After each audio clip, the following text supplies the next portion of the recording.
Come Holy Spirit, samahan mong lingkod upang maging instrumento at daluyan ng iyong pagpapala. Isang mapagpalang araw po ngayon ng Biyernes, Disyembre 22, taong 2023 at 3 days na lamang po at Pasko na. Welcome to Hold the Line. Pangawakan natin lagi ang salita ng Diyos. Ang gospel po ngayon ay hinango natin kay San Lucas Kabanata 1, talata 46 hanggang 56. At ito po yung ang awit ng pagpupuri ni Maria. Sabi rito, kapatid, ang puso ko'y nagpupuri sa Panginoon at nagagalak ang aking espiritu dahil sa Diyos na aking tagapagligtas. Nagagalak ang aking espiritu dahil sa Diyos na nagbibigay o nakapagliligtas.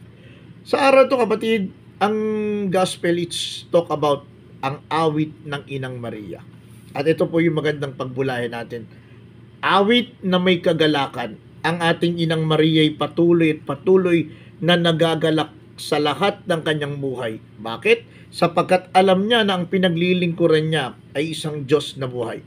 At sa araw na ito, magkaroon nawa tayo ng kagalakan sa ating mga awit. Ano ba itong awit ng ating buhay?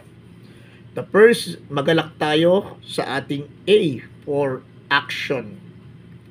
Nawa, lahat ng ating gagawin, lagyan natin ng ngiti, lagyan natin ng kasiyahan.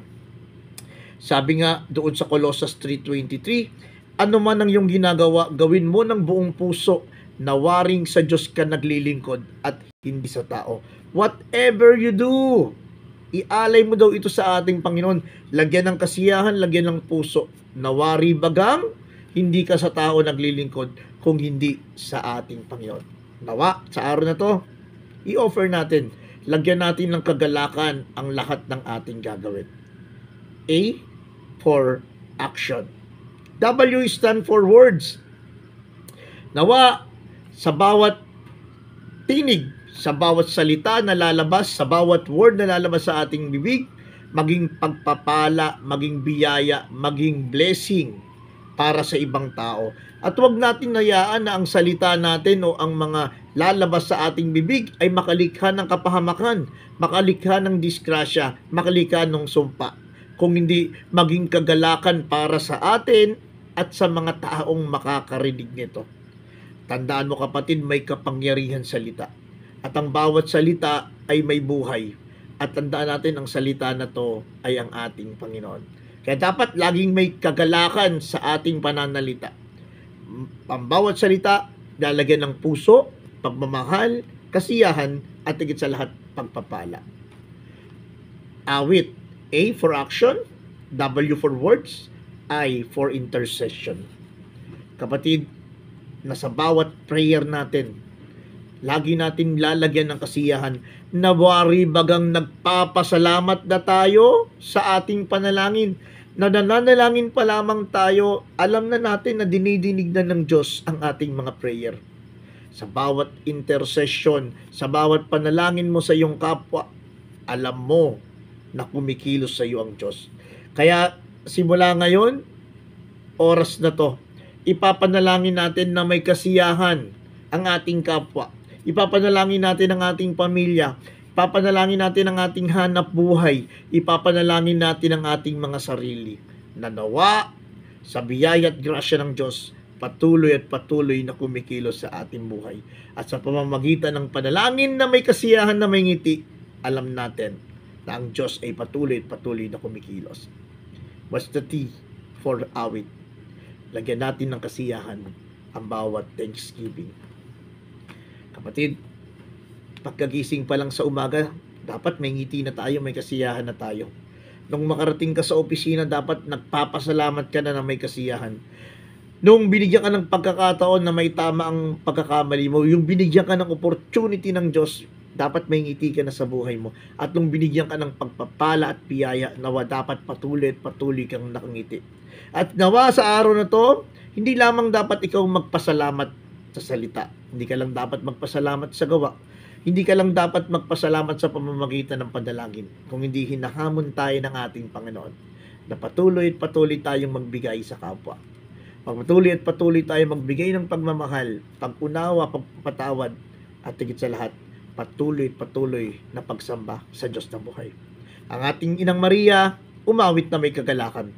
Nawa, sa araw na to, tayo rin ay umawit sa Diyos na may kagalakan, umawit na may kagalakan sa bawat action, umawit na may kagalakan sa bawat words na lalabas sa ating bibig, umawit na may kagalakan sa bawat intercession or panalangin para sa ating sarili at sa ating kapwa.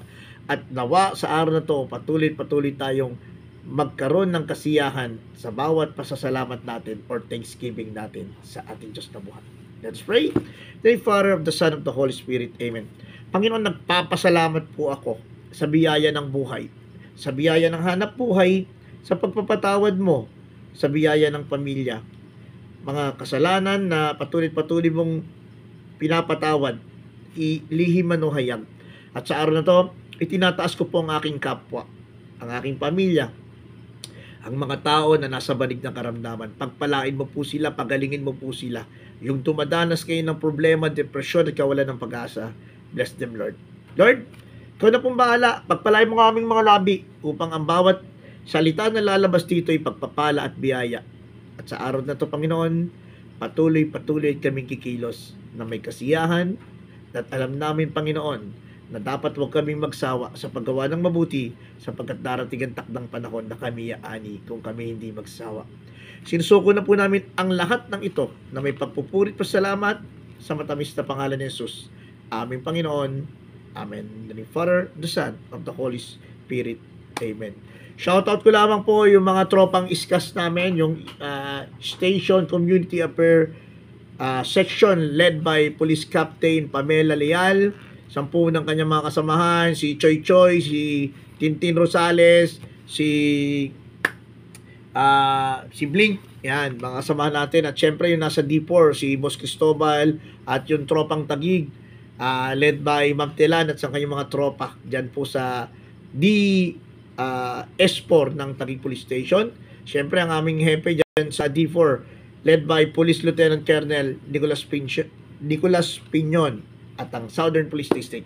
Muli po, Brother Aldimones po, patuloy po na nagpapalat lang sabi, just hold the line. Hawakan po natin lagi ang salita ng Diyos. God bless. Bye-bye.